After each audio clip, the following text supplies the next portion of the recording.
ليه بنعمل رفع الجبهة؟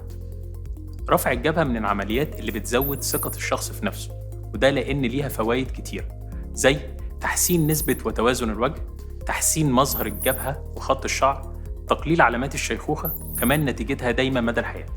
رفع الجبهة بالطريقة التقليدية كان بيتم عن طريق قص الجبهة وإزالة جزء من الجلد والأنسجة الرخوة، فكان بينتج عنها إن الخياطة بتكون واضحة وممكن يحصل معاها تورمات أو تجمعات دموية. لكن دلوقتي الطريقة الأحدث لرفع الجبهة هي بالمنظار عن طريق فتحات صغيرة جدا غير مرئية ومختفية في فروة الرأس.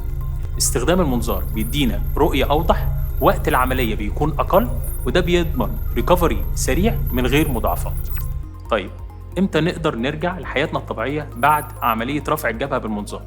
إحنا بنقدر نرجع شغلنا من أسبوع إلى 10 أيام مع الالتزام ببعض التعليمات زي عدم التعرض للشمس وتجنب المجهود البدني الكتير.